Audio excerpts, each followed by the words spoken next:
Salut, c'est Trado. Je suis content de vous retrouver aujourd'hui pour une vidéo très spéciale puisque c'est le jour de Noël. Je souhaite donc d'excellentes fêtes de fin d'année et un merveilleux Noël pour vous et tous ceux qui vous sont proches.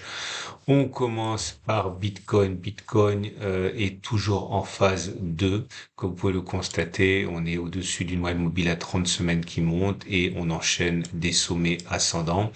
Difficile de trouver des points à présent, hein, des points d'entrée. Les points d'entrée ont déjà été exploités beaucoup plus bas, mais si on est pressé de rentrer et qu'on n'a pas eu l'occasion de le faire avant, je vois deux zones intéressantes. La zone d'accumulation des 38 634 850 ici, et également la zone des 41 240 40 000 dollars. On comprend mieux la raison de ces zones d'accumulation si on va sur les données journalières, puisque si on descend sur les données journalières, vous voyez, ce sont des zones de congestion ici et des supports. Là, donc c'est la raison d'exister de ces zones, mais encore une fois, maintenant il faut faire feu de tout bois, puisque encore une fois les vrais supports sont beaucoup plus bas. Ils ont déjà d'ailleurs été exploités si vous êtes des habitués de ce format. Les bougies Ekinashi indiquent que pour l'instant, on a toujours des bougies qui sont vertes et des bougies vertes sans mèche basse. Autrement dit, il est plus plausible que l'on continue de monter plutôt que l'on ait fait les plus hauts sur Bitcoin. Ethereum également est en phase 2, vous pouvez le voir, on est au-dessus d'une moyenne mobile à 30 semaines qui monte. La prochaine zone d'accumulation rationnelle est 1900-2100 dollars. Là aussi, hein, on a eu l'occasion d'acheter beaucoup plus bas ici, mais on n'est plus sur zone d'accumulation rationnelle. Il faut maintenant prendre son mal en patience, ce qui voudrait dire pour Ethereum attendre une baisse de 7 à 16% pour accumuler progressivement. Les bougies Ekinashi indiquent que pour l'instant, on est là aussi plutôt en situation de pression haussière avec des bougies vertes. La dernière d'ailleurs n'a pas de mèche basse, ce qui est très positif. Donc je répète, phase 2 haussière de Weinstein et on n'est pas sur zone d'accumulation rationnelle. Si vous ne vous intéressez qu'à ces deux principales cryptos, Bitcoin et Ethereum, je vous rappelle que mon partenaire pour ce format est Cryptcool. Cryptcool qui vous permet d'acheter de l'Ethereum et du Bitcoin dans les conditions les plus simples et également de sécurité optimale, puisque ici il s'agit vraiment de donner la priorité à la solidité de la démarche. Donc vous aurez des cryptos qui seront mises en garde froide, donc non connectés à l'Internet, ce qui est très important pour ne pas se faire pirater, hacker, avec tout le savoir-faire de Hocoff, hein, qui est spécialisé dans la garde froide d'or depuis plus de 10 ans. Bref, j'invite à découvrir ce service et on passe maintenant à la suite.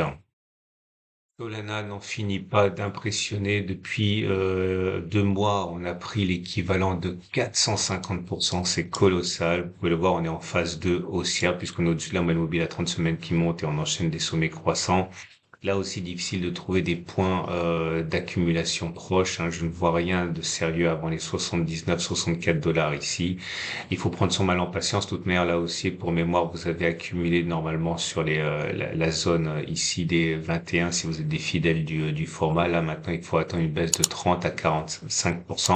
Je sais que c'est difficile, mais il ne faut pas acheter à n'importe quelle condition, à moins éventuellement de commencer à acheter progressivement, mais en gardant typiquement et impérativement de quoi renforcer en cas de reflux brutal. C'est vraiment indispensable.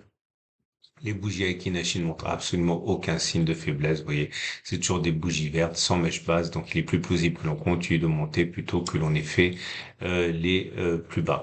Si vous découvrez ma méthode basée sur les zones d'accumulation rationnelle, les bougies Akinashi, etc., vous avez des liens en dessous de la vidéo pour comprendre la démarche. J'essaie d'expliquer ça de manière très simple lors d'une interview récente en dessous de la vidéo, donc des tutoriels pour apprendre la méthode et également des interviews que j'ai données pour vous familiariser avec cela. On passe maintenant alors Solana est devenue la troisième crypto la plus importante hors stablecoin, hein, ça il faut le savoir également. On passe à Binance Coin. BNB déçoit puisque nous sommes uniquement en phase 1 pour l'instant, en phase de base, c'est-à-dire phase d'accumulation pour certains, phase de préparation pour d'autres. Bref, on est à l'extrémité, à la limite hein, d'une zone d'accumulation, celle des 263-183, mais on n'est pas en phase 2, je le répète, on est toujours en phase 1 pour Binance. Les bougies Aiki-Nashi indiquent que c'est pas mauvais, peut-être qu'on va avoir l'impulsion qu'on attend tous avec une bougie verte sans mèche basse, mais on l'aura compris, hein, c'est loin d'être aussi dynamique que les précédentes cryptos. Regardez Avalanche qui est maintenant en phase 2. Alors il faut savoir que de manière complètement arbitraire, je n'étudie que les 7 plus grosses capitalisations crypto, hein. En l'occurrence ici, vous allez remarquer que AV est sorti, d'autres sont rentrés comme Avalanche. Et Avalanche est donc en phase 2 aussi au-dessus de la moyenne mobile à 30 semaines qui monte et avec des sommets qui sont ascendants. Prochaine zone d'accumulation rationnelle, si vous n'avez pas la patience d'attendre un éventuel retour sur les 23,19, c'est 42,1, 38,6. Pourquoi? Je vous montre les données journalières, c'est beaucoup plus clair. Vous voyez, c'est une zone ici de congestion et les zones de congestion ont tendance à être des zones de support au cas où on y reviendrait. Donc je ne vois rien d'autre à part cela. Les bougies Aiki-Nashi sont là aussi favorables puisque vous avez des bougies longues, vertes, sans mèche basse. Autrement dit, il est plus plausible que l'on continue de monter plutôt que l'on ait fait les plus hauts sur Avalanche. Ripple est un petit peu décevant parce qu'on n'est pas en phase 2, on est en phase 3. Donc c'est pas baissier, mais en tout cas c'est pas haussier. La zone d'accumulation la plus proche c'est 0,562, 0,403 je pense, et les bougies Aiki-Nashi, vous en doutez, ne sont pas aussi euh, encourageantes, hein. Là vous avez des bougies d'indécision, surtout vous voyez des bougies rouges avec des petits corps. Ça veut dire que Ripple se cherche pour l'instant.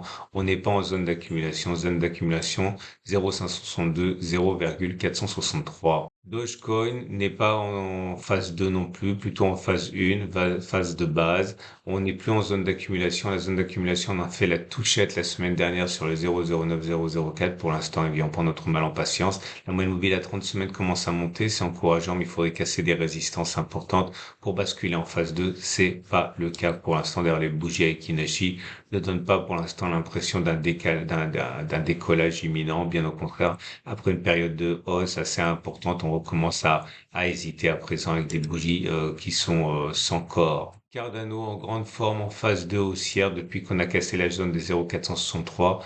C'est cette zone que j'envisage être la prochaine zone d'accumulation rationnelle. J'ai enlevé les précédentes zones, mais on a sur tous les cryptos que j'ai mentionnés, si vous avez suivi ce format depuis quelques mois, on a eu l'occasion d'accumuler sur les zones d'accumulation précédentes ici. Donc c'est pour ça que mon discours est peut-être un petit peu prudent, un petit peu exigeant, puisque normalement on a déjà accumulé si on était intéressé par les cryptos dont je parle. Donc à présent, on peut se permettre de faire la fine bouche, en l'occurrence attendre une baisse de, allez, 23 à 40%. Je rajouterai des zones au fur et à mesure qu'elles se dessinent, mais pour l'instant, il n'y a rien de clair. Donc dans l'immédiat, attendre un retour sur le 0,403, 0,317 serait ma conviction. Les bougies Aiki-Nashi sont haussières avec des bougies vertes sans mèche basse, autrement dit, plus plausible que l'on continue de monter plutôt que l'on ait fait les plus bas. Et on passe à Polygon. Polygon également en phase 1, pas en phase 2. On n'est pas en zone d'accumulation rationnelle non plus. Zone d'accumulation en retour sur les 0,63, 0,32. Et les bougies Aiki-Nashi qui indiquent que pour l'instant, il n'y a pas de signe de force haussière, hein. Bien au contraire, c'est plutôt des bougies d'hésitation sur Polygon. Regardez Polkadot qui s'extrait de sa phase 2, phase 1 et qui vient en phase 2 maintenant. Excellente nouvelle pour Polkadot qui intègre d'ailleurs le top 7, hein. Des cryptos analysés, zone d'accumulation rationnelle 7,8, 6,3 dollars. Et on passe aux actions d'entreprises qui font l'écosystème crypto. Marathon en phase 2 maintenant. Magnifique moyenne mobile à 30 semaines qui monte, des cours avec des sommets ascendants. Bref, pas de doute, c'est une phase 2 haussière. Prochaine zone d'accumulation rationnelle, 20, 15,5. Mais là aussi, vous comprendrez que tout ce que je vais dire sur les 4 prochaines actions est assez conservateur, puisque si vous êtes des habitués du format, vous savez que la zone d'accumulation qu'on a exploitée était là de 9,65. Donc du coup, on peut se permettre de faire la fine bouche. Je reviendrai avec des zones peut-être plus, enfin moins exigeantes, hein, si je vois qu'il y a tout retour sur la zone d'accumulation des 20, 15,5 et à oublier. Mais pour l'instant, zone d'accumulation 20, 15,5 dollars. Regardez Riot Platform qui n'est pas en phase 2, qui est en phase 3. On a déjà accumulé sur 17,4 pour ceux qui voulaient acheter Riot, donc pas d'urgence. Contre, les plus pressés attendront peut-être un retour quand même sur les 13,9, 12,6 dollars. Pourquoi? Parce qu'en données journalières, vous voyez, ça correspond à une zone de support, de congestion qui a été testée. C'est vrai qu'on est revenu, on a rebondi ici. Donc, je considère que 13,9, 12,6 pourrait intéresser ceux qui sont pressés pour Riot Platforms. Magnifique Coinbase qui passe en phase 2 après avoir cassé le niveau des 114. Clairement des pics ascendants et des creux ascendants. Donc phase 2 haussière. Prochaine zone d'accumulation rationnelle 152, 147 et 130, 119. Pourquoi? Parce qu'en données journalières, vous voyez, on est sur des zones de congestion et les zones de congestion sont réputées, je l'ai déjà dit, être des zones plutôt de support. Donc ça pourrait faire l'affaire pour ceux qui sont pas rentrés préalablement, notamment sur la zone ici des 86-69 qu'on a eu la chance d'exploiter il y a plusieurs mois. Avant-dernière, MicroStrategy qui s'envole, qui est en phase 2 également avec des pics ascendants, une moyenne mobile à 30 semaines qui monte. On a eu la chance pour ceux qui étaient intéressés d'accumuler sur les 316, 362. Maintenant, je ne vois rien avant les 557, 330, puis les 475, 450 si on y va. Les données journalières explicitent la raison. Vous voyez, toujours pareil, ce sont des zones de congestion qui ont été cassées. Cette zone ici était zone de résistance. On a végété, on a cassé, on est revenu dessus. C'est donc bien une zone de support et 557, 330, 330 qui pourraient donc vous intéresser. D'ailleurs, les bougies Akinashi, j'ai oublié de le dire, sont plutôt favorables. On voit pas pourquoi ça baisserait dramatiquement. Les bougies vertes sont en mèche basse, donc il est plus plausible que l'on continue de monter, plus qu'en effet les plus bas et plus haut. Et on termine avec CleanSpark, et également CleanSpark en phase 2 aussi. Vous voyez, c'est vraiment la fête sur l'écosystème crypto. Prochaine zone d'accumulation rationnelle, je dirais 9,2, 8,7 dollars qui en données journalières correspond à un support évident. Ici, vous voyez, c'est la zone ici sur laquelle on a végété et qui est susceptible, c'est une zone de support qui est susceptible de jouer un rôle de zone d'accumulation au cas où on redescendrait. Donc, je répète, CleanSpark en phase 2, mais pas en zone d'accumulation rationnelle. On a eu l'occasion d'accumuler sur les 4,3, 3,3. Il n'y a pas véritablement d'urgence pour ceux qui l'ont fait. Voilà, je vous souhaite à tous une excellente fin d'année. Vous avez un beau cadeau qui vous est offert par l'écosystème crypto. Vous avez, je vous rappelle, la possibilité de devenir autonome en regardant les tutoriels sur les phases et sur les bougies Akinashi et sur l'accumulation rationnelle. Tous les liens sont en dessous de la vidéo. Excellente fête de fin d'année, excellente fête de Noël et à la semaine prochaine pour la mise à jour.